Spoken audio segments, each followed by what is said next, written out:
It's pretty common for large companies to be involved in substantial restructurings. Mergers, acquisitions, spin-offs, other big changes to corporate organizations. So how does that change the customer experience? Even though our branding changed, our commitment and our desire to want to help our customers win remained. And in fact, even when we released our new core values, at the very top of the list, it said, we help our customers win. Maintaining your CX program during corporate changes and rebranding. On this episode of the CX Leader Podcast.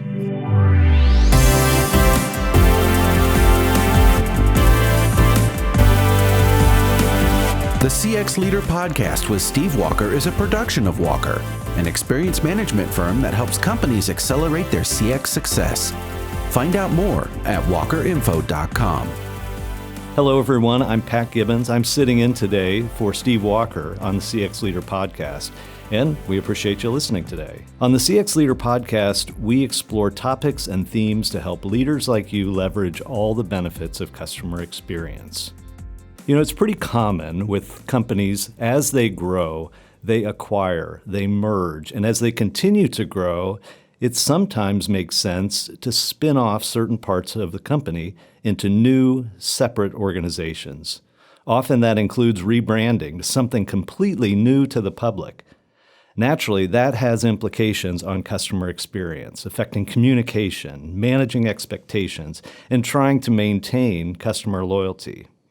My guests in this episode have lived through that transition at Clarios, a world leader in advanced energy storage solutions, formerly known as Johnson Controls Power Solutions. Rafael Chavez is the Manager of Customer Engagement, and Kory Weisman is Director of Global Commercial Excellence. Rafael, Kory, thanks for being on the CX Leader Podcast. Thank you. Thank you for having us. Well, I think it's interesting. I've talked to a lot of CX leaders at many different companies, particularly large organizations. And even if it's not a merger, an acquisition, a spinoff or something, they're always changing. There's always reorganizations and so forth. And it really disrupts the strategy and internally of a customer experience team. And externally, it naturally affects customers. And you guys have really lived through that. So let's start by telling us a little bit about the company itself. Tell us a little bit about what you do so people are familiar and have some context. Yeah, so Clarios is the industry leader in lead-acid batteries. 1 in 3 cars worldwide have our batteries inside of them. To give you an idea of how many batteries that is, last year in 2018, we sold 154 million batteries. Oh, that's a lot of batteries. To put that into perspective, that's about 5 batteries per second, 24/7, 365. Okay. From a staffing perspective, we have 16,000 employees across 56 manufacturing, recycling, and distribution centers worldwide.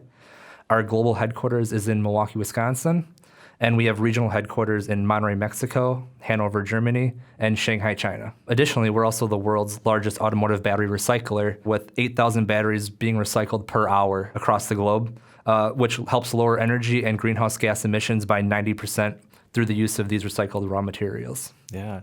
And with the organization, I assume your distribution is massive. I mean, you probably sell into a number of different channels, direct to manufacturers, to consumers. How does that work? Yeah, so we have multiple distribution models. It's unique across each region. So each region has their own different model that we use based on how the structure of the region is, which is why we have a footprint in different regions across the globe. So we really have a closed loop circle within each region. There's not too much cross-regional interaction. So the company obviously has gone through a lot of change, right? A lot, yep. Yeah, tell us a little about that. Yeah, so on April 1st, the battery division was sold by Johnson Controls to Brookfield Business Partners, which is a private equity firm, and they rebranded the name Clarios.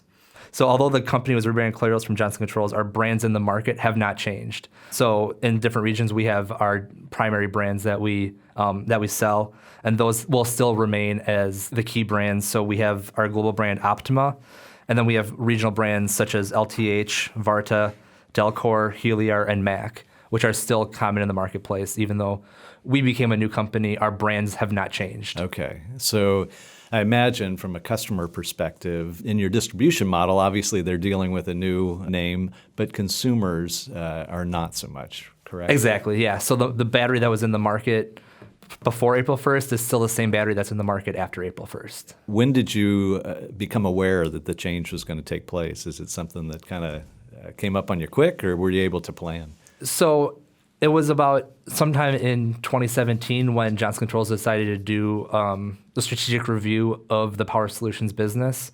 So what that means is they step back and they say, is this the right business for our portfolio of what the Johnson Controls strategy is and where we want to go as a company?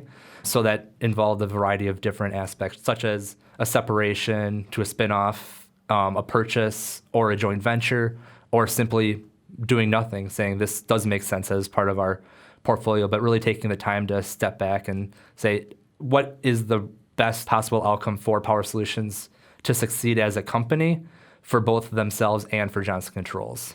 So let's talk about some of the impact on customer experience. And I think that it comes at different levels. It can be internal to your organization, internal to the distribution, the supply chain, but then also the end customer, how it affects that. And tell us a little internally how it affected, was there a shift in how customer experience was viewed? Were there new people involved, new executives, for instance?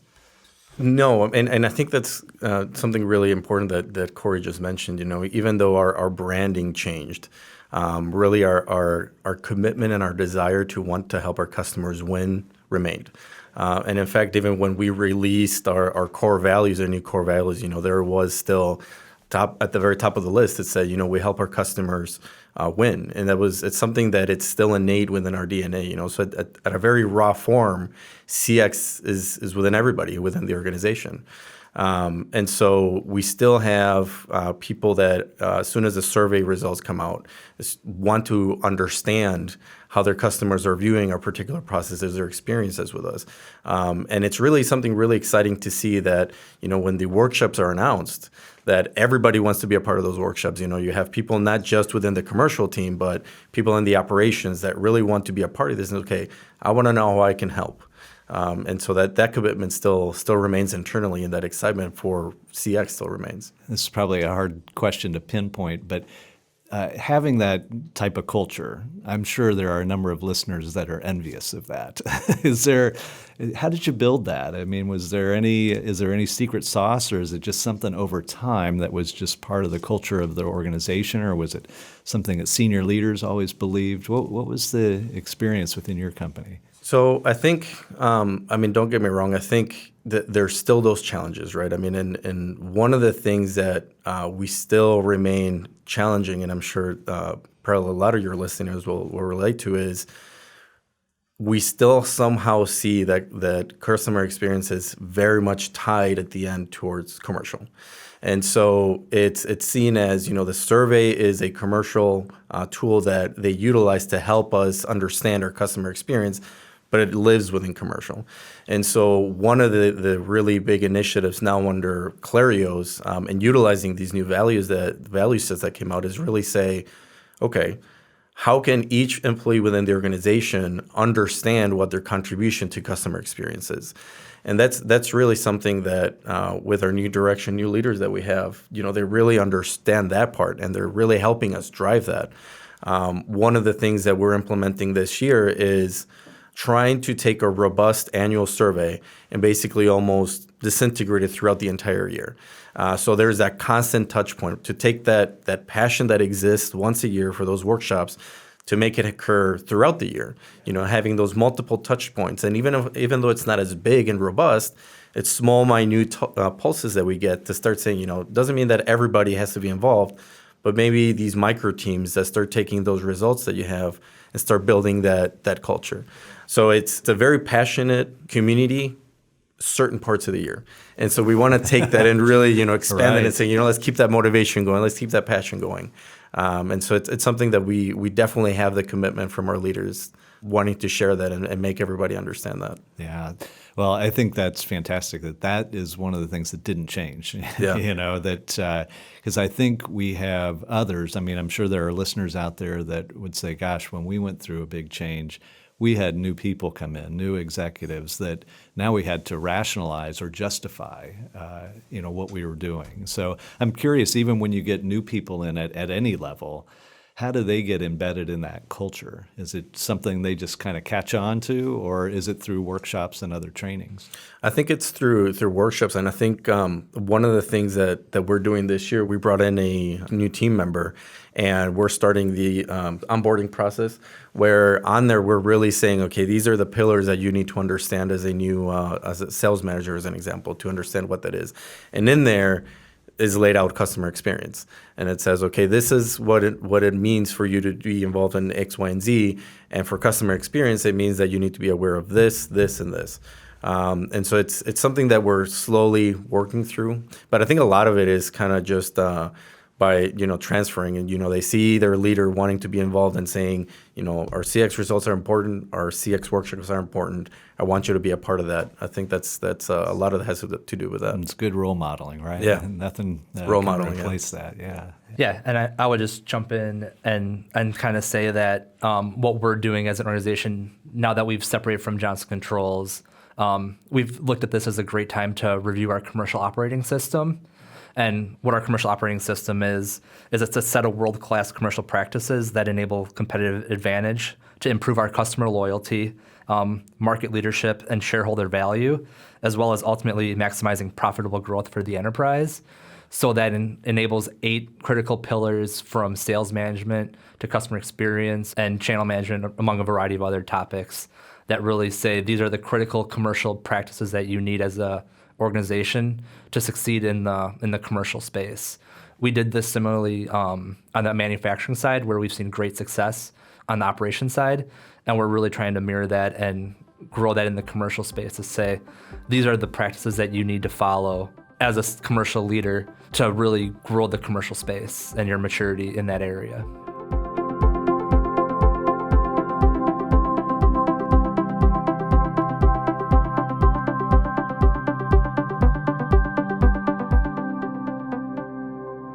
Really interesting to hear kind of how you've maintained internally to the organization, externally to customers. Now, again, your end brands don't necessarily change, but obviously your key contacts see that the company's going through a change and that sort of thing, probably the people that you're gathering feedback from and so forth.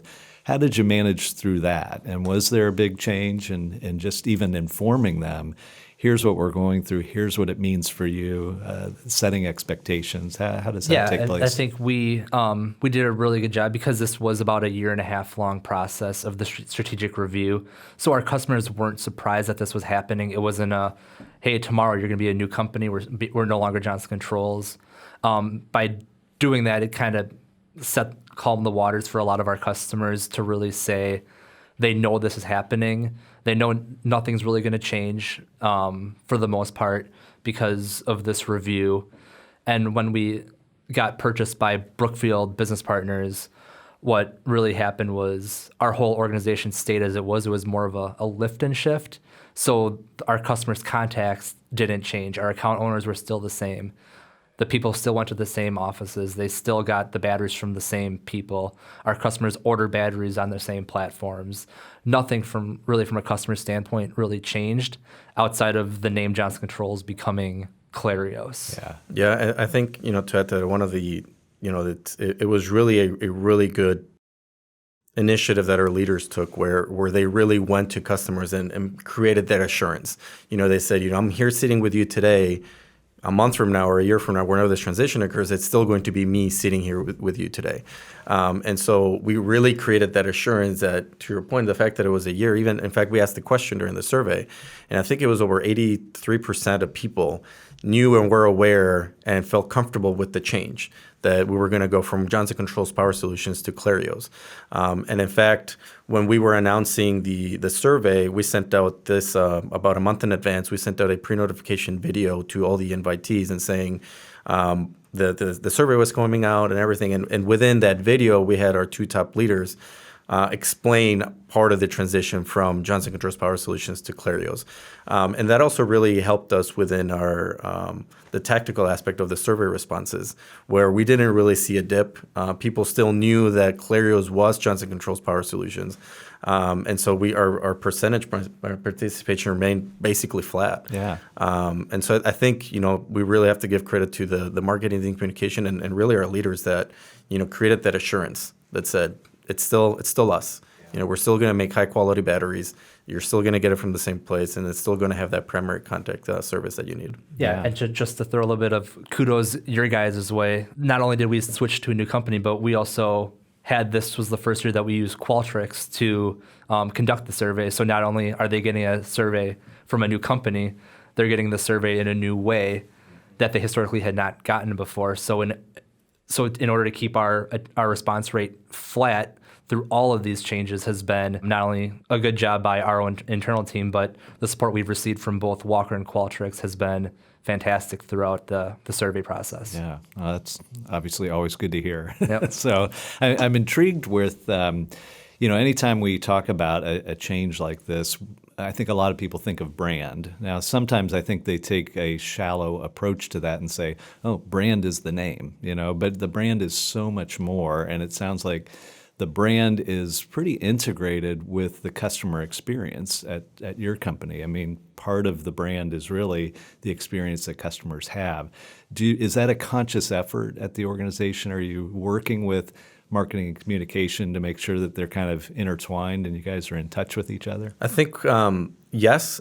However, I think we could do better. Okay. And I think, our brands, not necessarily as Clarios, but our individual battery brands, Optima, Varta, Heliar, Delcor, that have that much weight overall that even when that shift occurred, those brandings still remained, So I think that definitely helped us to remain that loyalty towards the brand because they still saw, the emblem in their preferred battery choice throughout each of the individual regions.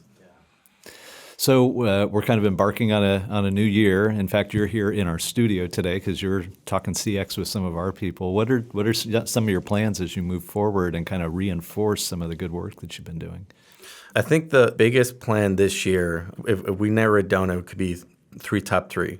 The first one is really to relook at our annual survey, and as I mentioned, kind of expanding it throughout the year. Not relying just on that annual touch point, but creating a pulse-like touch point so we can have more reactive action plans and ultimately create predictive analytics off of that. It's something that will help us drive, I think, that interest internally to say, I don't now just have to wait a year to have that robust process. And so that's one. The other one is really to simplify the message, to really help the leaders and everybody within the organization to take advantage of what those results mean. Ultimately, instead of going away from just the statistical part of it and really understand what that impact, like in terms of numbers, does to loyalty, create more of a narrative that says, okay, what exactly is this going to do towards the behavior that our customers are looking for? And ultimately, we want to take that shift to go into what I had mentioned, which is take that message to everybody outside of commercial to say, how can I contribute to CX? I don't necessarily just need to be the person that visits the customer to understand that I have an integral part to CX. It's anybody that's putting a label on a battery to the person that's ultimately closing a deal. And so that's really the message that we want to be able to have, that if you're within the four walls, not necessarily leave, that you're still proud of that brand. And ultimately is when I'm going to drive CX, a strong employee engagement, being proud of where you work, being proud of what you do, ultimately feeds into that, having that positive impact towards the customer. Yeah. That sounds like a great progression, good progress as you've gone through big changes, but lots more to come, Absolutely. It sounds like as well. Right. I think it's one of those, you have to evolve, right? Ultimately, in the last, 15, 20 years, the customers' behaviors, have shifted, considerably. And so, for us to be able to continue to provide that strong service, we have to adapt and we have to learn and be consistent with that. Yeah, I assume in your business, because in everybody's business, expectations change, right? We keep talking about things like the Amazon effect, that people expect to be able to order quick and get things quick and all that. And sometimes people restrict that to just the consumer world, but I'm sure you see it in your world too. They want to be able to click and purchase and do things just like they do online with their consumer purchases. Do you find that as well? Yeah, I would say that our digital strategy is expanding every day. We're seeing that the future of the space is e-commerce, and we're really trying to identify what the best way to enter that space is. I mean, certain regions we have a pretty good presence in there. We're rolling out various different digital strategies across the globe to grow in that space. Yeah. Where we see the challenges, it's not necessarily easy to ship a 60-pound battery. The cost there is more expensive than purchasing a variety of other products. So that's where we see the challenge from a transportation perspective and shipping an individual battery for a customer. And more than likely, when you need a car battery, it's not because you need it 2 weeks from now. You get a car battery because it died on the road. Right. Not too many people think about purchasing a car battery because it's on sale or because they're searching through Amazon. You purchase a car battery when your car doesn't start and you need one right now. You can't wait for a battery to come through next day shipping on Amazon. Yeah, interesting. Well, we've come to that point of the program where we ask for a tip.